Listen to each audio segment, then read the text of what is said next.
Nacional. A face oculta da guerrilha brasileira. Acusados de traição, militantes políticos acabavam assassinados pelos próprios companheiros de partido. Eram os chamados justiçamentos, execuções determinadas em julgamentos sumários sem direito à defesa. Um homem que participava desses tribunais resolve contar suas histórias. Casos de um passado doloroso que só agora vem à tona. Você mata o seu amigo, você entrega seu pai e sua mãe. É isso que faz a guerra. Já utilizados em outros momentos da história brasileira, os chamados justiçamentos de militantes são retomados no início dos anos 70. É quando entra em declínio a guerrilha urbana contra o governo militar, implantado em 64.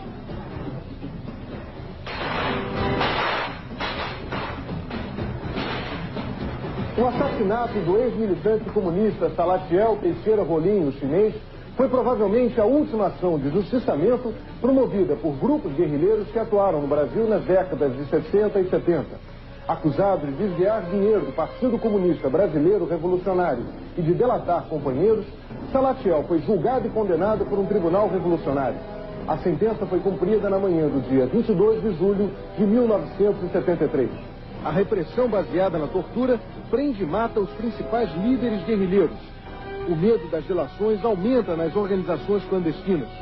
Um dos primeiros a ser justiçado é Carlos Alberto Maciel Cardoso, o Juca. O acervo da repressão, que está no Arquivo Público do Rio de Janeiro, revela que Cardoso foi preso em 71 e fugiu no dia seguinte. A pessoa chegou a reconhecer que tinha sido presa e tinha feito um acordo com a repressão de voltar para entregar a organização. Então a organização justiçou ele. No dia 13 de novembro, 4 dias depois da prisão, Cardoso foi morto num subúrbio do Rio. Terroristas que pretendiam promover uma revolução socialista no Brasil nos moldes do regime implantado em Cuba. Esses grupos eram formados por pessoas que hoje fazem parte da política nacional. Entre eles, Dilma Havana Rousseff, integrante das organizações guerrilheiras Polop, Colina e VAR Palmares. Julho de 1968, Major Edward é assassinado com 10 tiros pelo Comando de Libertação Nacional após ser confundido com o captor de Che Guevara. Julho de 1968, Dilma Rousseff era uma das líderes mais ativas do Comando de Libertação Nacional. Qual o grau de envolvimento de Dilma nesse crime? A imprensa buscou obter essa informação, mas por determinação do Superior Tribunal Militar, o processo de Dilma, que antes era público, foi separado dos demais e trancado num cofre. Agora, véspera da eleição, o Brasil tem o direito de saber qual a participação de Dilma nesse e nos demais crimes de roubo, sequestro e assassinato. Não é possível que os brasileiros votem sem saber toda a verdade. São Paulo, terça-feira, 26 de junho de 1968. Um grupo de terroristas explode uma caminhoneta no QG do Exército em São Paulo. O bando utilizou 3 veículos, a caminhoneta e mais 2 Fuscas. Dilma Rousseff foi a mentora do ataque e ficou dentro do segundo Fusca, não saiu. No ataque morreu o jovem Mário Cosel Filho. O atentado deixou diversos feridos e causou muito terror na cidade de São Paulo e no Brasil. O grupo de Dilma Rousseff queria derrubar o governo militar para implantar a ditadura dos marginais. E julgava que era preciso sair cometendo atos de terrorismo pelo país. Assaltou, roubou, sequestrou, matou. Cometeram toda a espécie de crime que você possa imaginar. Meu treinamento foi na Floresta da Tijuca. O João Lopes Salgado, que é ex-militar, treinou todo mundo. Pegou umas balas de INA, era a metralhadora que a gente usava, do Exército. A gente roubava nas guaritas, aqui no Leblon, entendeu? Bom, nós temos que fazer uma ação de propaganda armada que mobilize o povo, mostrar que é viável tomar em armas, desmoralizar um governo, era o triunvirato. Acabado o tratamento, fui para Cuba. Não sei quanto tempo. Fiquei o treinamento todo e fiquei esperando lá o passaporte falso da organização para poder sair de Cuba. Aí acabou chegando o passaporte falso em Praga. Eu fui para Praga, troquei o passaporte cubano e peguei o brasileiro falso. Meus amigos eram todos comunistas, né? A gente botava para quebrar o movimento social de tomada do poder, é isso que nós queríamos, e transformação daquilo em socialismo. E que nós não éramos exatamente contra a ditadura, nós éramos contra a ditadura militar burguesa, mas nós éramos a favor da ditadura do proletariado. Isso ninguém diz, mas tem que dizer, faz parte da nossa história. Nós éramos bem esquerdistas dentro da organização, nós éramos bem esquerdistas.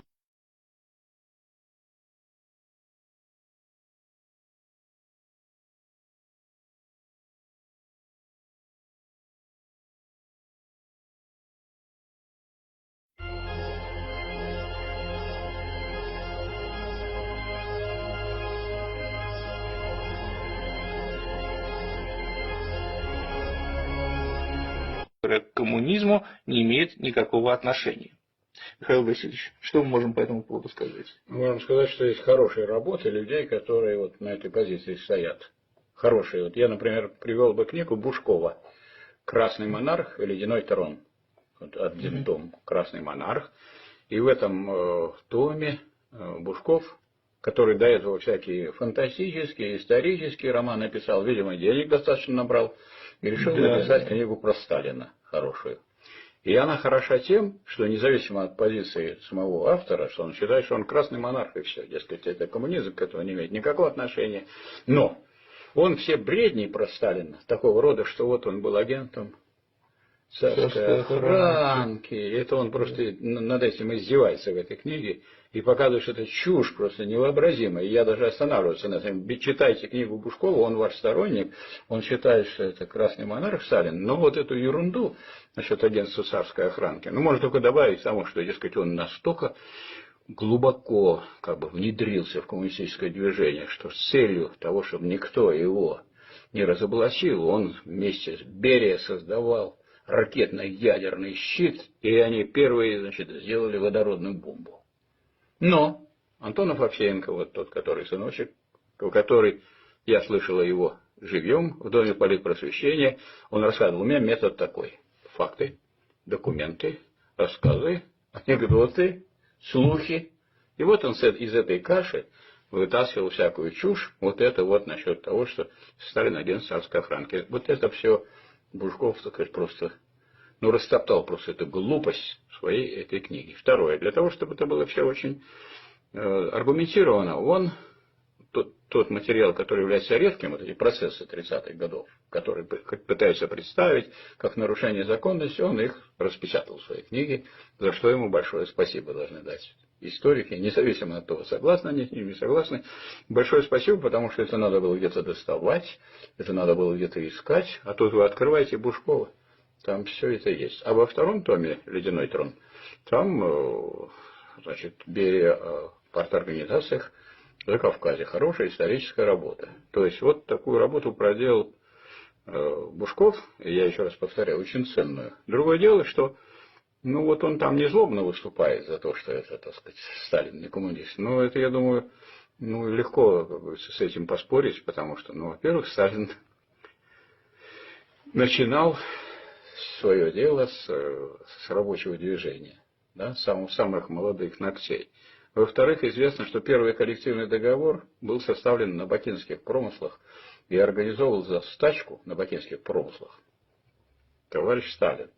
То есть занимался тем, чем занимался в свое время Ленин. Ленин, потому что начал с создания Союза борьбы за освобождение рабочего класса. Правда, это всем известно. И по этому делу Союза борьбы за освобождение рабочего класса Ленина засадили сначала в тюрьму, вот это сейчас на Шпалерной, бывшая, так сказать, тюрьма, с высоким так очень забором. Год он там просидел, делал там зарядку, чтобы так быть в хорошем самочувствии, а потом его отправили в ссылку. Ну, как известно, Сталин превзошел Ленина по части отсидки и ссылок многократных. Так что, если с этой стороны брать, точно ученик. Точно учился тоже не бояться ни тюрем, ни ссылок. И значительная часть его жизни так и прошла. То есть, эти люди, занимали определенную позицию.